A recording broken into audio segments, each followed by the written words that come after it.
What's good, YouTube and Twitch? We're live right now to both, and we've got a market watch for you guys that we've planned overnight. And a lot of these aren't susceptible to change so much just over the night, but there have been changes over the market that have been happening. And the first one is Dark Morgue. A lot of people have pointed this out to me. You see the market price on the super is actually way up. It has been falling down for the super rare, yet the secret rare is still up. This is due to a practical slash also non-impactful impact on the market from ninjas. Ninjas have been somewhat hype on their announcement, on their release, and Morgue goes hand in hand with the ninjutsu arts as one of the best cards you can summon off the ninjutsu arts, kind of stopping your opponent from playing at all, especially with anti-spell fragrance. In addition to the ninja archetype, we see the supers actually at our market price way above what they are currently available at, but are still above what they were before the ninjas themselves.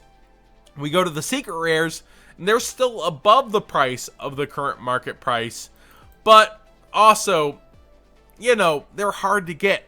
So Morgue prevents you from basically playing the game with anti-spell. Ninjas help you get some Morgue faster, and people are looking at the stun variant rather than looking at ninjas for their ability to extra link, rather than looking at ninjas' ability to shut you down in a different sense of the game, and are going for, in my opinion, the wrong cards in the game. But Morgue is overall up for the secret rare, down for the super rare compared to what it was just at, but is still up overall. We go to eBay. Dark Morgue Yu-Gi-Oh! EN, the cheapest, is at $6 even for the super rare.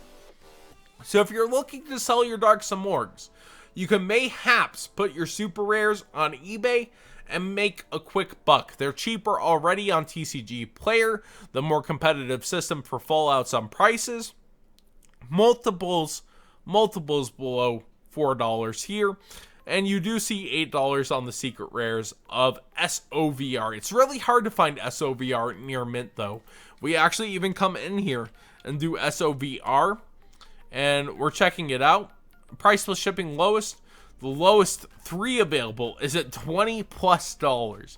It's actually just the most insane price. So TCG Player way more competitive on Morgue than any other platform, but is the card meta viable? Is it that good with ninjas? I don't personally think so.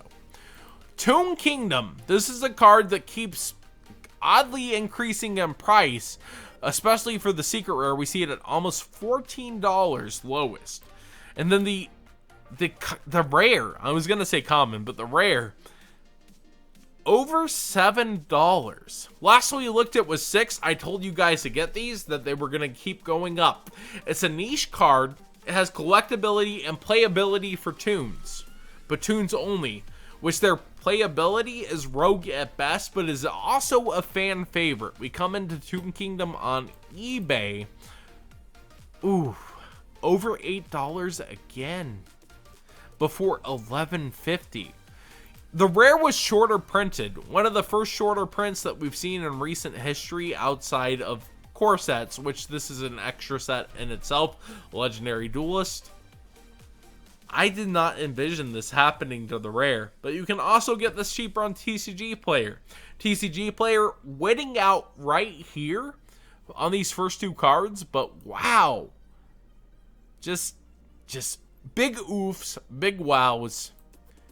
I can't believe it. Our rogue decks choking themselves out, really showing the flex and the power of the casual market.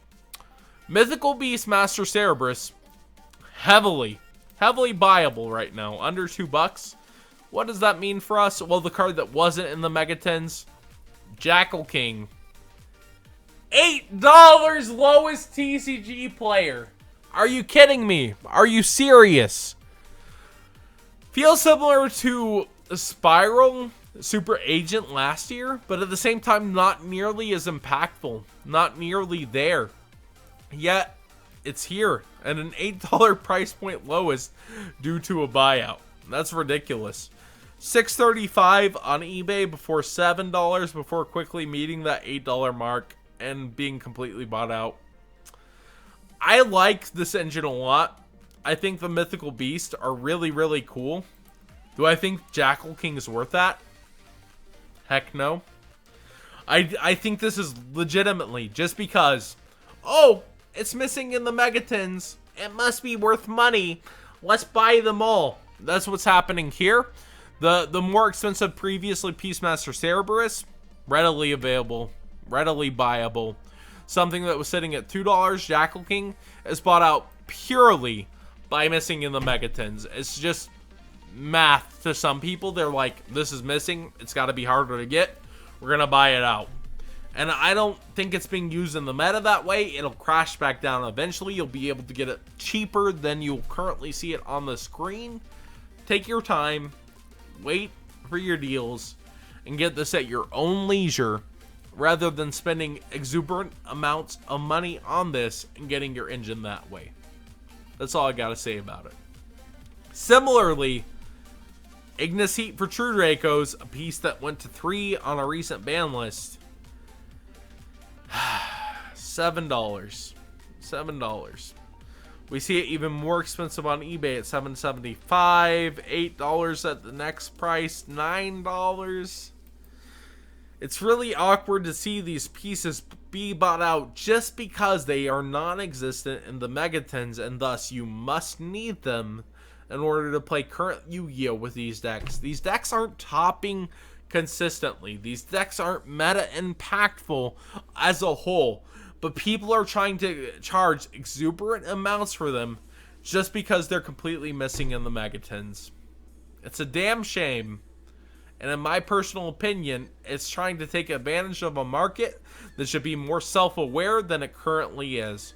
I think if you wait on Ignis Heat, you'll get a cheaper deal. You wait on Jackal King, you'll get a cheaper deal. Just chill out. Similar example. Guess who else is messing from the Megatins? Glassbell, who was currently available in OP08. It was $6 cheapest. Guess where it already is? $3 cheapest. Half that price. Still trying to hold the price at $9.50 for the Ultra Rare over here.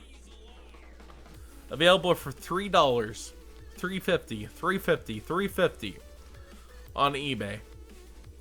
The common is readily available. People pulling it from the OTS packs are going to continue to sell it. Just because it's missing in the Megatins doesn't mean it's going to maintain its price. Doesn't mean people aren't going to continue to sell it for cheaper. I'm really proud on Glassbell, and I think the Ultras will fall too. Just because Ice Spell is super available in Shadows and Valhalla doesn't mean that other pieces for a non-meta reliant deck is going to stay at some ridiculous high price. I think you'll see that with Ignis Heat, even though actually if it misses a ban list, it'll be somewhat of a meta dependent deck. Jackal King, Toon Kingdom, you're not going to see those stay at those prices. Similar to Glassbell, which is falling right now. Six Samurai Kizaru. Now this is called Boneless Goki, the Six Samurais of current. And if Goki is to fall without Phoenix Blade falling, I think you will see Six Samurais really rise to some of the top decks. This continues to rise at 12 some odd dollars over here on TCG Player Lowest. And you come over to eBay, 10, 12, 12. Now, if Goki gets heavily hit somehow without Phoenix Blade / Goblin / Summon Sorcerer / Firewall, sure, but ban lists are pure speculation. This is, in a sense, similar to what Goki does, but at the same time, I do think you have to dodge all of that for Six Samurai to continue to be relevant as it is now in the regional format. It's not performing on a YCS level. It's not performing on a level that you would expect of Six Samurai to maintain this price. And finally, by the way, out of Spirits Warriors, I called it. It's not a Weathery card. It's not a Magibolt card. Six Samurai taking some of them top prices, including the top price, out of Spirit Warriors. Kind of funny, long term, that would happen and it's not Fuma. Ancient Gear Fusion. I told you guys, if you wanted safe money to go for the Legendary Duelist, you wanted to make sure your money was going to last. It wasn't going to change prices. It wasn't going to fall. Legendary Duelist really flexed up there, the casual market and how they impacted the meta. Ancient Gear Fusion now at a lowest of $31 on TCG Player. There's a bid for over $28, $29 on eBay before it's 30. Best offer, 34. Ancient Gear Fusion seeing one of the oddest buyouts as the casual market really flexes its chops and shows. It's not just competitive players, it's not just the meta that influences the markets. Casuals can come in here too and buy the cards. And finally, Battles of Legend is a discussion point. It's so odd to see this versus last year. Stromberg's falling. Soon Cyber Emergency will be the top card out of the deck. Bamboozling Gossip Shadow coming on up. It's really odd to see how casual overall this set has become. Where Gumblar is $5 to $6.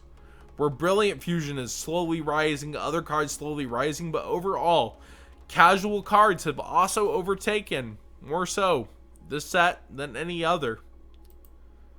I want to say versus last year's Battles of Legends, it's different. But a Cyber Dragon card in Galaxy Soldier also overtakes, before Omega's almost half the price. It's really odd. But I think, between both Battles of Legends, the old one is the better set. And this one, well, overtaken by casuals in a sense, also proves the point. Casuals have a flex and influence on this market past what we ever thought and what we deserved.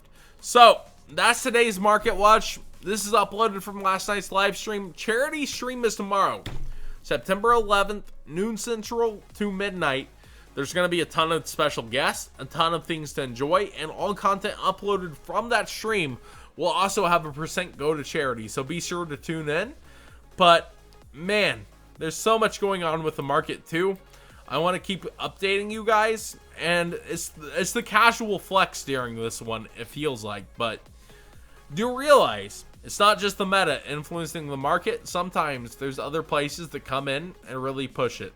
Thanks for watching. Subscribe if you haven't already. Give it a thumbs up if you enjoyed the discussion. And if you were live here, I appreciate you guys. Thanks for watching.